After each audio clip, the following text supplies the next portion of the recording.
Welcome to NBA Jam!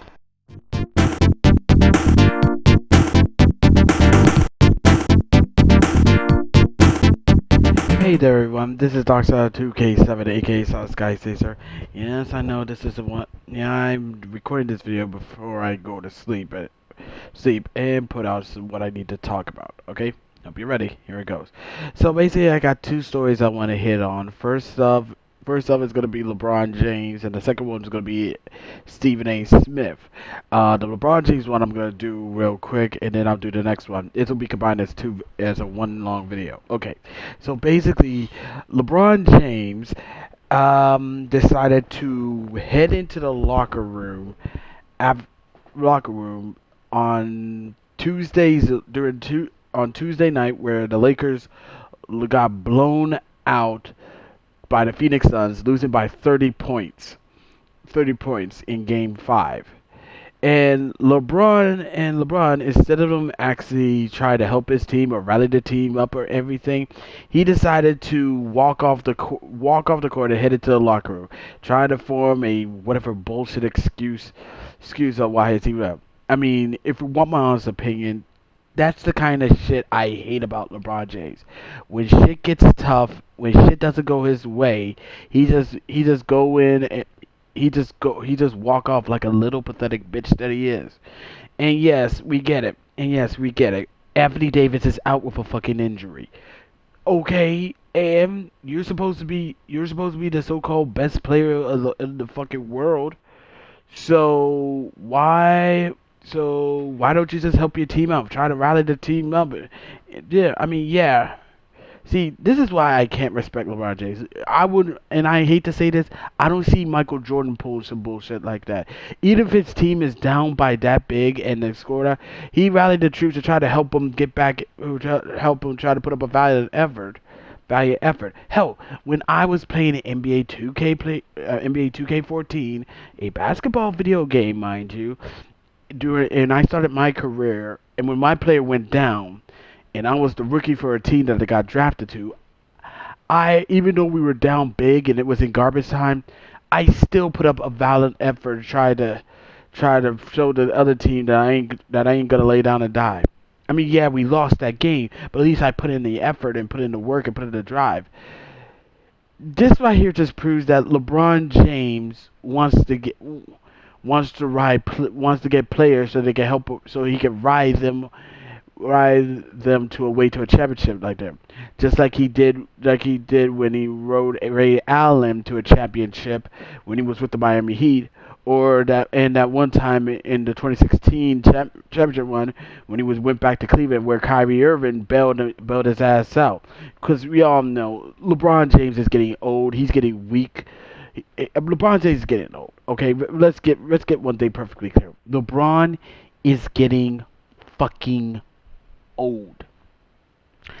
He knew that his time is already fucking up. He fucking knew that he's gonna hang it up soon. And yet he tries to do this bullshit. I can't respect a man like that. I can't respect a man. Doesn't matter. And yet you got dumbass LeBron sexuals, dumbass idiots in the woke sports media thinking that, try to put him like saying he's a GOAT, put him in the same sentence as Michael fucking Jordan. Get the fuck out of here. Get the fuck out of here, man. I mean, they gotta do. I mean, I don't know what LeBron is gonna do, but I don't know what to say. I highly doubt that the Lakers ain't gonna win Game 6. I mean, he might win. I don't know. We'll have to wait and see on that one. But that's my 2 cents on the day. But all in all, LeBron is a whiny ass little punk ass bitch, and that's my honest opinion. Okay, that's it for this video, and I'm going to do another video about Stephen A. Smith. Oh boy, this will be fun. This will be fucking fun, to be perfectly honest. And that video begins right now. Dispatch, I've arrived at that disturbance. We can have LeBron call my cell phone right away, please. Thank you. Excuse me, sir. Excuse me. No, can you put the knife down, please, sir? Sir, no, sir, don't stab it. No, stop stabbing. Stop. Oh, hold on. It's LeBron. LeBron, hey, yeah, it's me again. Listen, I'm out here at this disturbance call, and there's a guy trying to stab another guy with a knife. What do you think I should do? Why does that matter?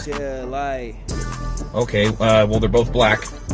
One guy's trying to stab another guy with a knife. Deadly force is completely justified. Uh-huh. I see. So you don't care if a black person kills another black person, but you do care if a white cop kills a black person, even if he's doing it to save the life of another black person? I mean, it doesn't make a whole lot of sense, but then again, you are really good at basketball, so I guess I'll take your word for it. Alright. Yep. Okay. Alright, thanks, LeBron. Michael Jordan's the GOAT. What? Nothing, I gotta go. Sorry, guys. You're on your own. Good luck. Hey there, everyone. What? I'm sorry. Well, you already know the opening. Let's get it out right. So, as you may know, Stephen A. Smith is back at it on his bullshit again. Why am I not fucking surprised, to be perfectly goddamn honest? Yes, so basically, as you may know, Danny Age, the president of basketball operations, he is retiring from the Boston Celtics, and taking over his place is former Celtics coach Brad Stevens to take it over. And Stephen A. Smith, for some fucking reason, decided to have a goddamn pissy fit of epic proportions, and has managed to call out black NBA players and walk off there. I'm reading this story off of Bleacher Report. Stephen A. Smith walks off first take after speech on Brad Stevens' promotion.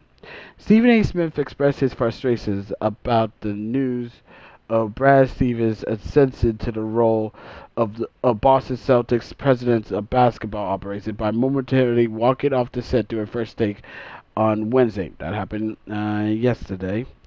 Smith was making a larger point about the lack of diversity among the head coaching and front office ranks in the NBA. He argued that black NBA players should have been more vocal to the issue. Earlier in the show, Smith said he thought the Celtics had fallen short of expectations, thus raising questions about Stevens' future as head coach. Despite those questions, he received a promotion. While Smith pointed to Stevens' promotion and the Brooklyn Nets head coach Steve Nash hiring, despite having no coaching experience, as moments where he thought the NBA players could have done more to encourage teams to consider more diverse candidates, players had previously spoken out about hiring more black coaches and executives and making front office more diverse.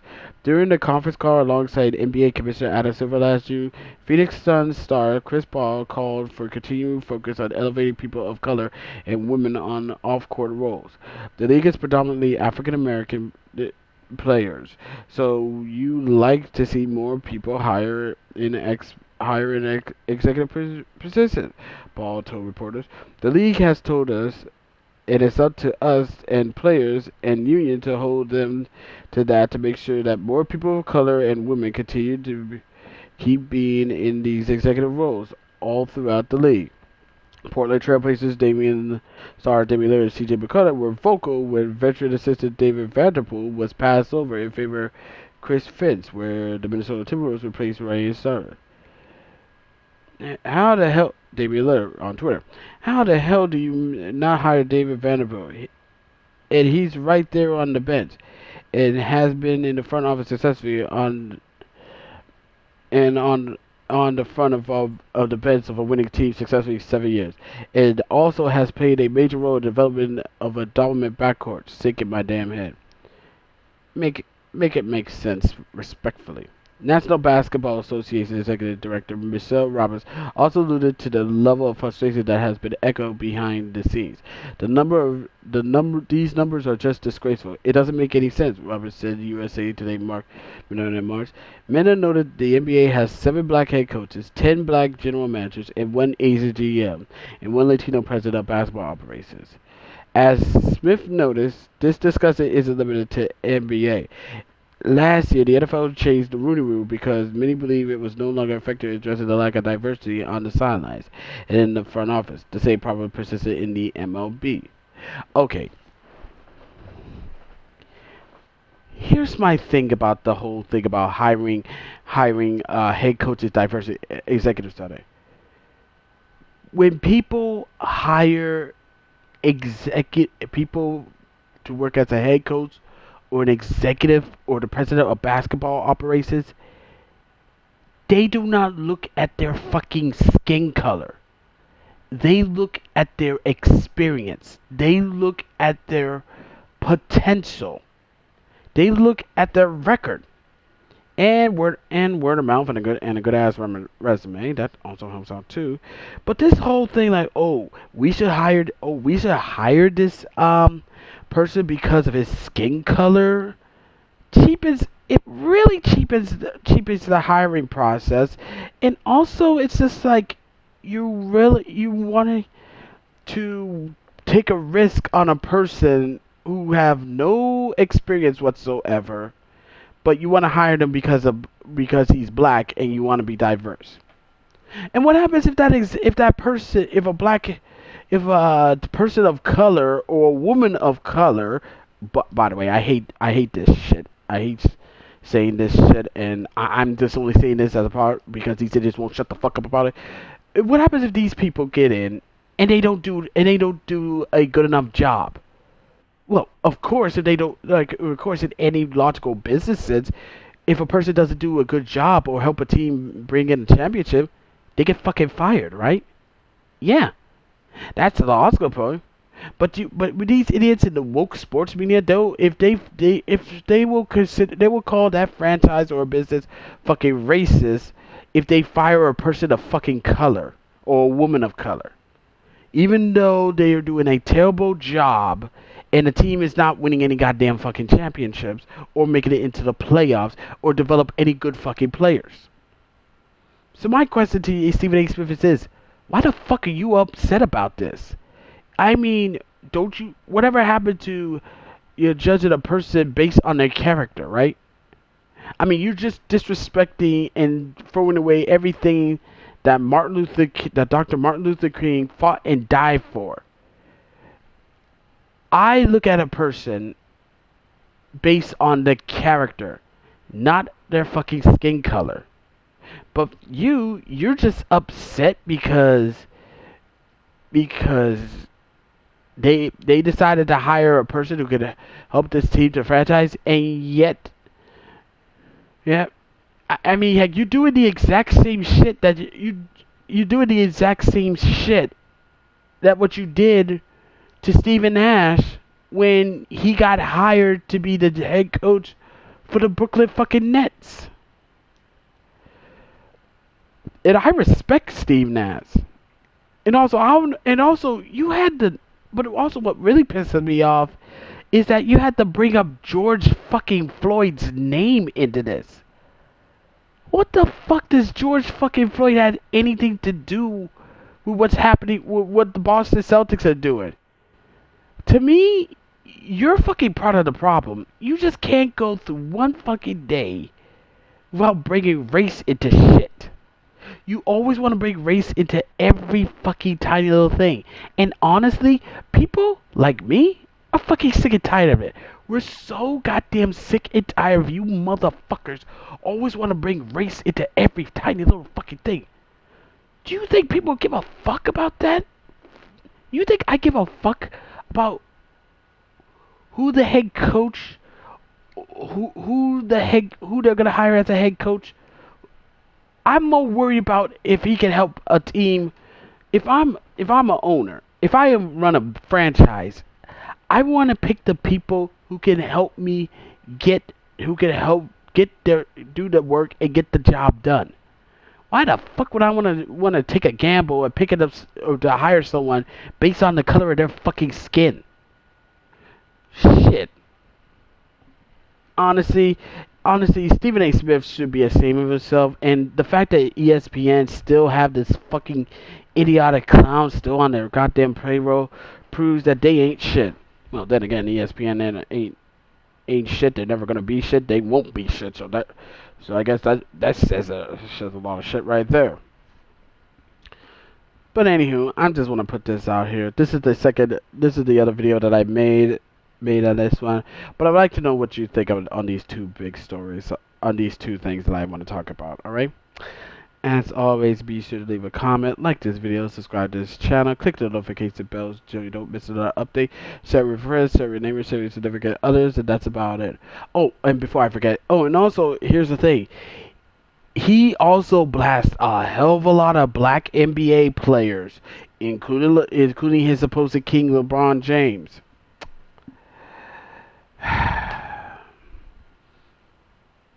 I know what I'm about to say is so fucked up, but I think Stephen A. Smith earned this. Stephen A. Smith is nothing but a fucking Oreo. He really is. He's a fucking Oreo.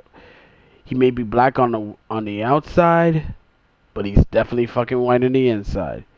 Because I have never seen a motherfucker act like this fucking shit like this. But then again, it's Stephen A. Smith. He always does that one. And you would think that he would know that people is sick and tired of hearing about this race. But like Stephen A. Smith says, I don't give a damn if you don't like what I'm saying. I'll tell it like it is. And you wonder why your show first take is tanking in the fucking ratings. You dumb motherfucker. Shit.